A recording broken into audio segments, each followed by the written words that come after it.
Next gen நேயர்கள் அனைவருக்கும் இனிய நல்வாழ்த்துக்கள். எல்லோரும் நன்றாக இருப்பீர்கள். இப்பொழுது 2026 ஆடி மாதம் மேஷம் முதல் மீனம் வரையிலான ஒரு 12 ராசிக்காரர்களுக்கு எப்படிப்பட்ட என்ன பலன்களை தரும் அப்படின்னு பார்த்துடலாம். ஐயா, போன மாதம் நல்லா இல்லை, குரு பயிற்சிக்கு பிறகு அப்படி நல்லாயிருக்கும் இப்படி நல்லா இருக்கும்னு எல்லாரும் சொன்னீங்க. ராசி பலனை கேட்டு கேட்டு சலிச்சு போனது தான் மிச்சம். நான் ஒன்றும் பெருசாக நல்லா இல்லைங்களே அப்படின்னு சொல்கிறவங்க எல்லாருக்குமே இந்த மாதம் எப்படிப்பட்ட தன்மையில் இருக்கும், ஓரளவுக்கு நல்ல பலன்களை கொடுக்குமா, சாதகமற்ற தன்மைகள் ஏதாவது நீடித்து கொண்டே இருக்குமா என்பதெல்லாம் இப்போது கண்டிப்பாக பார்க்கலாம். சரி, இந்த மாதாந்திர பலன்கள் எப்படி சொல்லப்படுகிறது? அடிக்கடி நான் சொல்லுவேன், ஒரு எல்லா அமைப்புகளையும் ஒரு முன்னுரையாகவே சொல்லுவேன். வருட பலன்கள் என்று சொல்லப்படக்கூடிய குரு, சனி, ராகு, கேதுக்கள் அந்தந்த கிரகங்களுடைய ஒரு பெயர்ச்சியை வச்சு சொல்லப்படுகிறது. 2.5 வருஷத்துக்கு ஒரு தடவை சனி பயிற்சி நடக்குங்க. அப்போ அந்த 2.5 வருஷத்துக்கு ஒரு தடவை சனி ஒரே வீட்டில் இருக்கிறார் இல்லையா, அதை வச்சு சனி பயிற்சி பலன்கள் சொல்லப்படுகிறது. குரு பயிற்சி 12 மாதத்துலேருந்து 13 மாதம் வரைக்கும், ஒரு வருஷத்தில் ஒரு கொஞ்ச நாள் கூட இருக்கும்.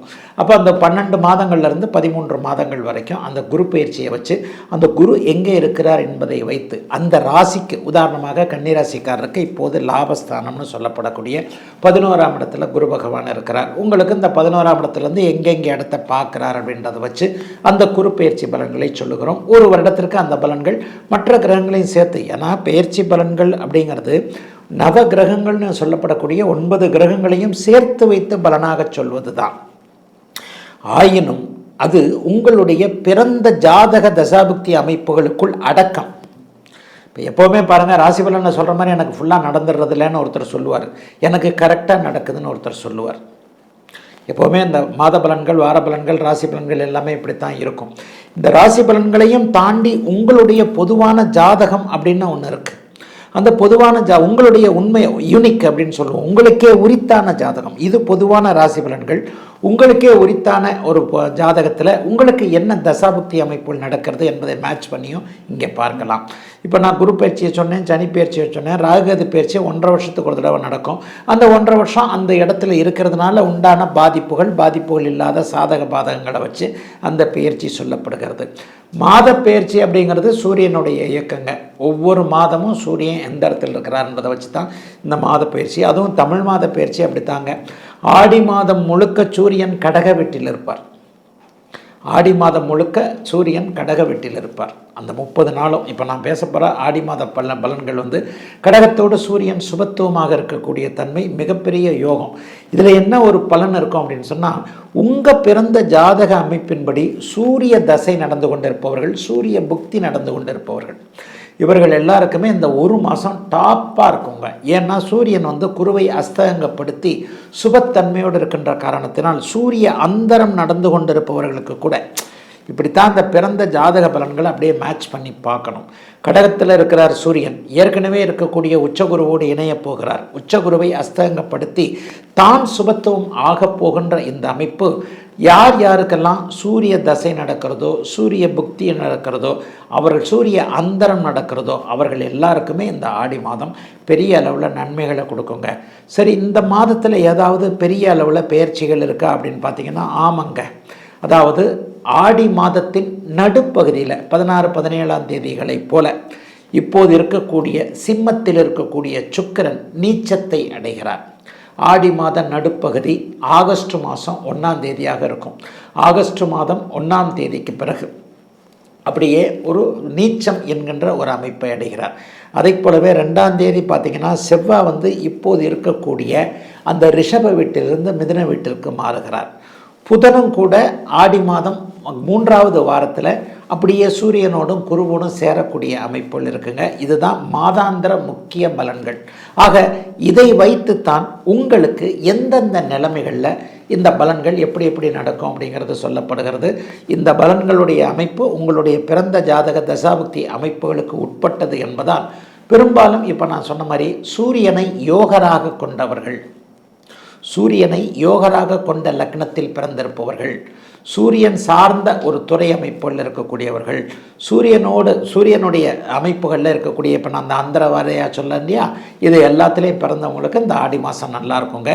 இப்பொழுது தனித்தனியாக மேஷம் முதல் மீனம் வரையிலான இந்த 12 ராசிக்காரர்களுக்கு தனித்தனியாக இந்த ஆடி மாதம் என்ன பலன்களை செய்யும் அப்படிங்கிறத பார்த்துடலாங்க. மிதுனம், மிதனராசிக்காரர்களுக்கு ஓஹோன்னு இருக்கக்கூடிய மாதமாக இந்த மாதம் கண்டிப்பாக அமையும். மாதத்தின் பெரும்பகுதி நாட்கள் 20 நாட்களாவது ராசியிலேயே புதன் வலுவாக இருக்கிறார். உங்களுடைய 3ஆம் அதிபதியான சூரியன் இப்போது மிகுந்த சுபத்துவத்தை அடைவது என்பது உங்களுக்கு தெரிந்தவர் ஒருவர் உயர்நிலைக்கு வந்து அப்படியே உங்களோட அதை கண்டினியூ பண்ணுவார்னு காட்டுது. வாடா போடான்னு பேசக்கூடிய ஒருவர் நல்ல நண்பராக இருக்கலாம், வாடி பொடின்னு பேசக்கூடிய அளவிற்கு தோழியாக இருக்கலாம். ஆண்களுக்கும் பெண்களுக்கும் இது ஒரே மாதிரி தான் நடக்கும். அந்த மாதிரியான ஒரு நல்ல நட்பு அல்லது நல்ல உறவு, ஒரு அதிகாரத்தில் வரக்கூடிய தன்மை, ஒரு அரசாங்கத்தில் அதிகாரியாக வர்றது, அரசாங்க MP MLA ஆகிறது, இந்த மாதிரியாக பணத்தில் கொஞ்சம் நல்லாகிறது, தொழிலில் கொஞ்சம் நல்லாகிறதுன்ற மாதிரியான அமைப்புகள் மிதுன ராசிக்காரர்களுக்கு இப்போது ஏற்படும். 2ஆம் இடத்துல சூரியன் குரு சேர்ந்திருப்பது என்பது உங்களுக்கு தெரிந்த ஒருவர் உயரிய தன்மையிலிருந்து அவர் நட்பை மறக்காமல், பழசை மறக்காமல், என்னப்பா நான் எங்கே எவ்வளோ உயரம் போனால் என்ன, உனக்கு நான் ஃப்ரெண்டு தானப்பா அப்படின்னு சொல்லிட்டு பழசை மறக்காமல் பேசக்கூடிய அமைப்பு, அவரிடம் போய் நின்று ஏதாவது ஒரு காரியத்தை சாதித்து கொள்ளக்கூடிய அமைப்புகள் இப்போது இந்த ஆடி மாதம் முழுவதும் மிதுன ராசிக்காரர்களுக்கு கண்டிப்பாக நடக்கும். பெரிய அளவில் நன்மைகள் இருக்கக்கூடிய தன்மைகள் இப்போது கண்டிப்பாக உண்டு. 20 நாட்களுக்கு ராசிநாதன் அப்படியே முதல் இடத்துலையே ராசியிலேயே இருக்கிறார். அதற்கு பிறகு 2ஆம் இடத்திற்கு வருகிறார். 2ஆம் இடத்துக்கு வந்தாலும் குருவோடு சேர்ந்து சுபத்துவமாக இருக்கிறார். கல்வி நிலையங்களை நடத்துகிறவங்க, டியூஷன் எடுக்கிறவங்க, வாத்தியாராக இருக்கிறவங்க, டீச்சராக இருக்கிறவங்க, அதை விட மேலாக ப்ரொஃபஸர் மாதிரியான அமைப்பு, நிதித்துறை, நீதித்துறை என்று சொல்லப்படக்கூடிய லா படிக்கக்கூடியவர்கள், ஜுடிஷியல் அமைப்பில் இருக்கக்கூடியவர்கள், வங்கித்துறையில் இருக்கக்கூடியவர்கள் எல்லாருக்குமே இந்த ஆடி மாதம் மிகப்பெரிய பொருளாதார முன்னேற்றம், சிலருக்கு சம்பள உயர்வு, பதவி உயர்வு போன்றவைகள் கிடைக்கக்கூடிய தன்மைகள்லாம் கண்டிப்பாக உண்டுங்க. இளைய பருவத்தினருக்கு கல்யாணம் ஆகுங்க, கல்யாணம் ஆகலைன்னா கூட காதல் உண்டாகும். யாரை கல்யாணம் பண்ணிக்க போகிறோம் அப்படிங்கிறதுல ஒரு தெளிவுகள் இருக்கக்கூடிய அமைப்பு, தீர்வுகள் இருக்கக்கூடிய அமைப்பு. இவர் தான் என்னமே வீட்டுக்காரரு, இந்த மாதம் என்னமே வீட்டுக்காரி என்கின்ற மாதிரியாக யாரை திருமணம் செய்து கொள்ளப் போகிறோம் என்பதில் ஒரு தெளிவுகள் கிடைக்கக்கூடிய தன்மை. இந்த வருடத்திலேயே குருபலம் வந்துவிட்ட காரணத்தினால் திருமணம் நடந்து அது சந்தோஷமாக இருக்கக்கூடிய சூழல்கள்லாம் இப்போது உண்டு. ஏற்றுமதி இறக்குமதி தொழில் செய்யக்கூடியவர்களுக்கு கடந்த காலத்தில் இருந்து வந்த ஒரு நிச்சயமற்ற தன்மைகள்லாம் இப்போது மிதுன ராசிக்காரர்களுக்கு விலகப் போகிறது. வேலை நல்லா இருக்க போது, தொழில் நல்லா இருக்க போது, வியாபாரம் நல்லா இருக்க போது, விவசாயம் நல்லா இருக்க போது, குடும்பத்தில் கூட இதுவரைக்கும் இல்லாத அளவிற்கு ஒரு விதமான அமைதி இருக்கக்கூடிய, அமைதினா என்னங்க, நிம்மதியும் சந்தோஷமும் இருக்கக்கூடிய அமைப்புகள் உண்டு. ஆக மிதுன ராசியில் பிறந்தவர்களுக்கு மிகப்பெரிய சோகங்கள் எதுவும் இருக்காது. ஏதாவது கஷ்டம் இருக்குமாங்க ஐயா, 15 நாட்களுக்கு வரைக்குமே 12ஆம் இடத்தில் இருக்கக்கூடிய செவ்வாய் அப்படியே 15 நாளைக்கு பிறகு ராசிக்கு மாறுறார். கொஞ்சம் கோபக்காரனாக இருப்பீங்க, கோபம் வரும் ஒரு 1.5 மாதத்துக்கு, அதை மட்டும் கொஞ்சம் அடக்கிக்கிட்டாலே, கட்டுக்குள் வைத்து கொண்டாலே போரும். நன்றாக இருக்க போகிறீர்கள் மிதுன ராசிக்காரர்கள் எல்லோரும்.